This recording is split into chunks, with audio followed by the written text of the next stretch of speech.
The water pump. Surrender. Don't leave your bones here. We are going to look after you. After this attack, I temporarily lost my hearing. At the time, I didn't know whether I lost my hearing forever.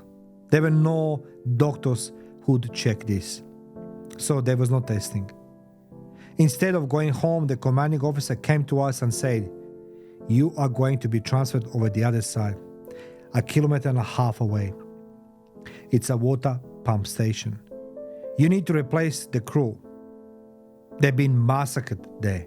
They lost munitions, they lost a couple of members of the unit. They are in very bad shape.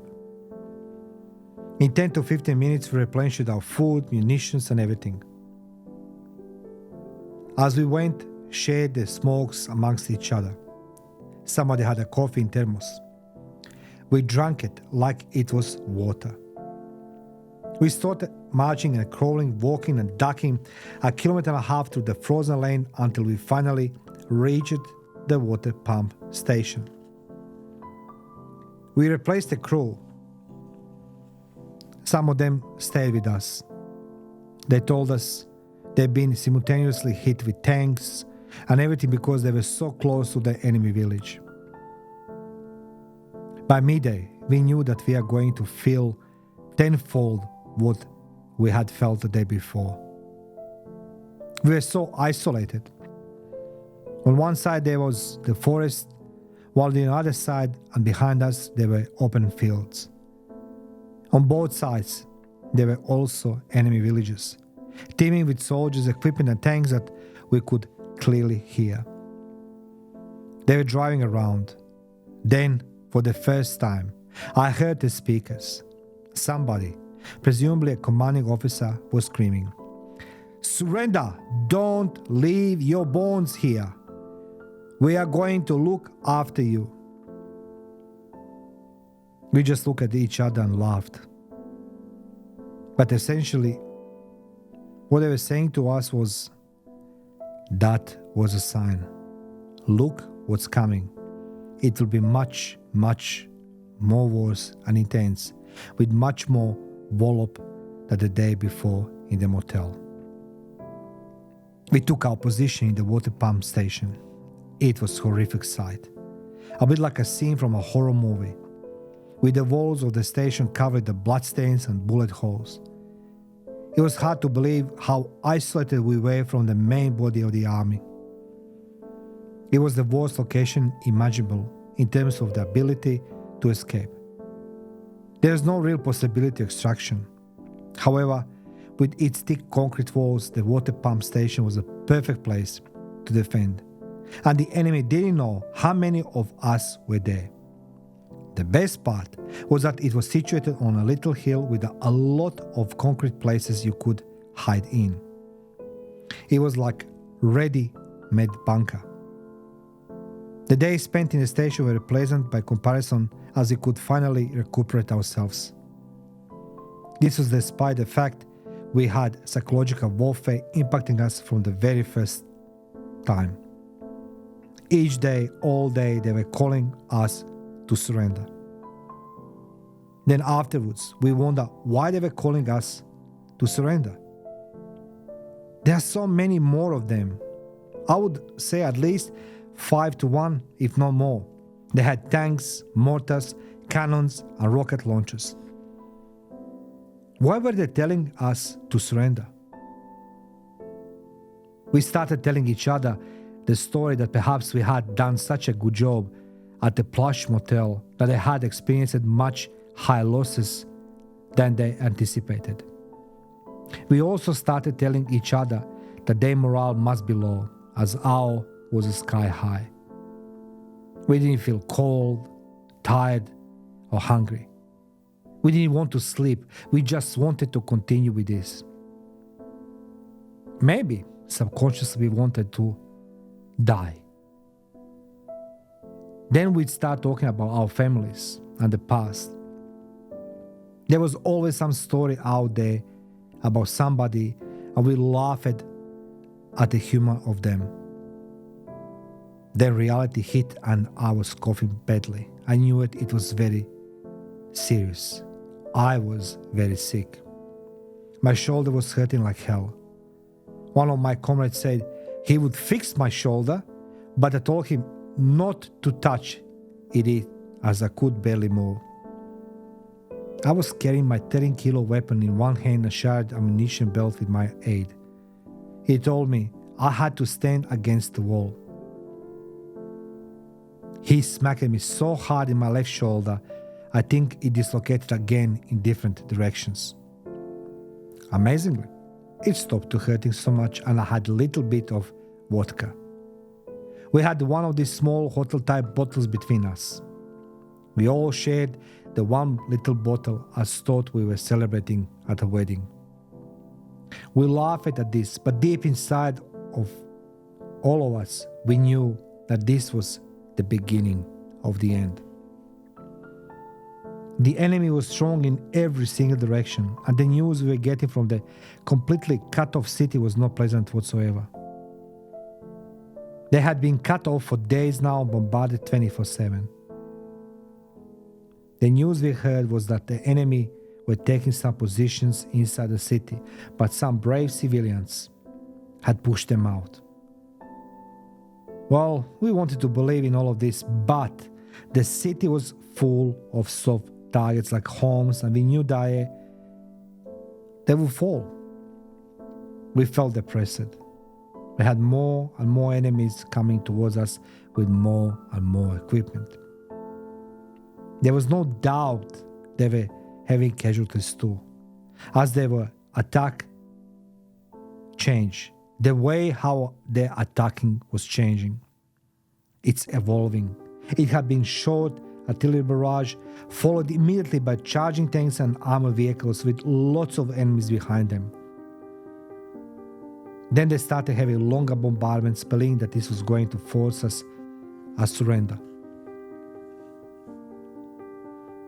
The night was just as cold as the night before. During the day, I had seen frost melting of the leaves and freezing again once it hit the ground. This was yet another night in my summer uniform. The strikers of war continuously called us to surrender. Sometimes after 10 p.m. they fell silent, so we expected them all night long.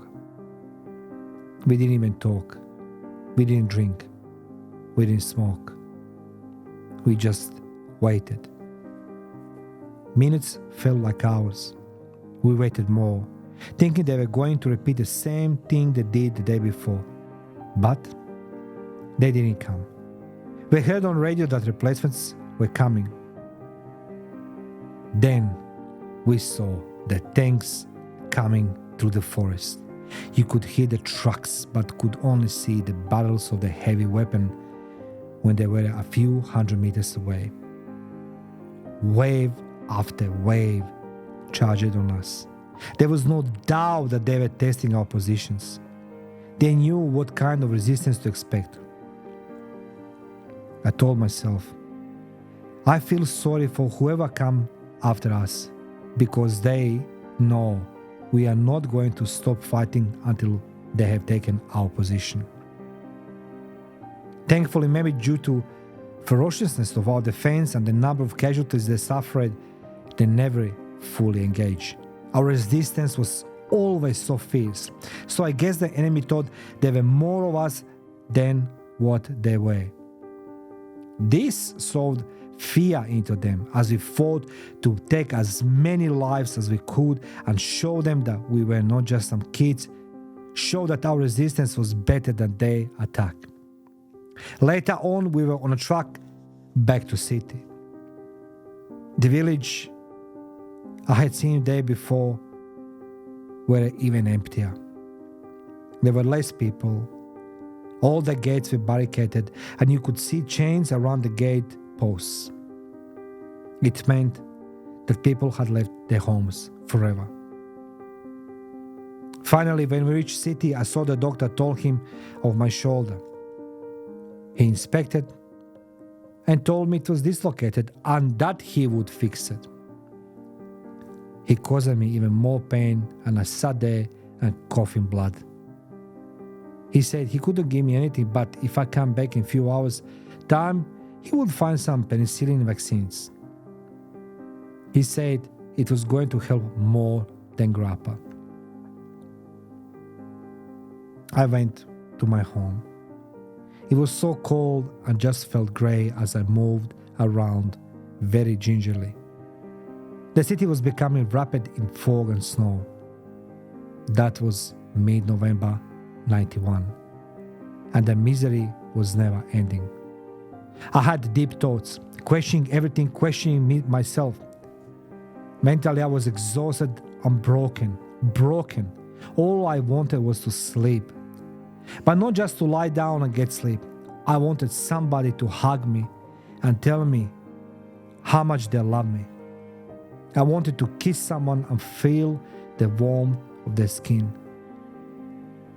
November was a month without much relaxing. There was no time to relax. The military situation in Croatia became very grim, and many positions had become impossible to defend.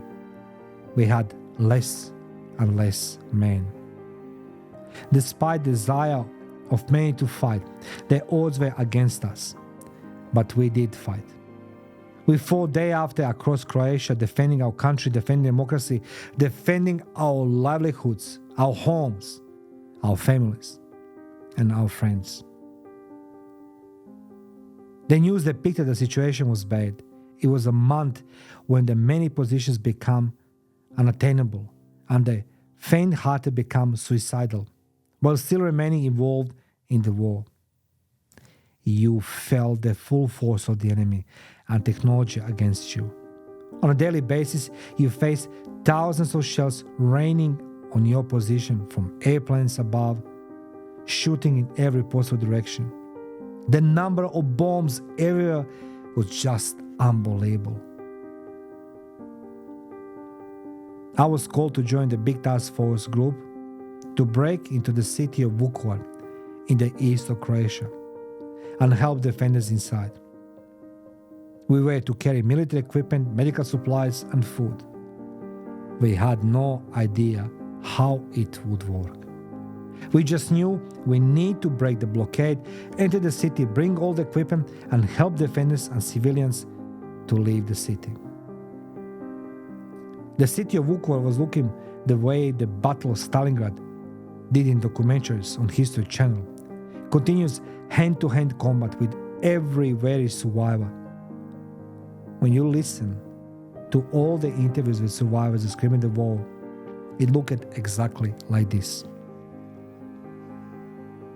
The planes destroyed hundreds of things. It was a slaughter on industrial scale. The enemy had more of everything. More power, more technology, more weapons, mechanized equipment, tanks, armored vehicles. We couldn't match them in this area. But we knew hand-to-hand combat, and we knew that we could beat them in urban warfare, if not on the open fields. We left the city of Vinkovci around 2 or 3 a.m. in the morning.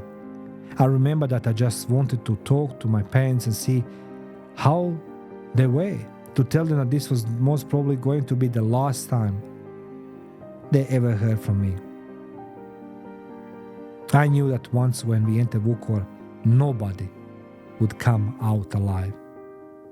Despite defensive efforts, despite everything, the city was being overwhelmed from all sides.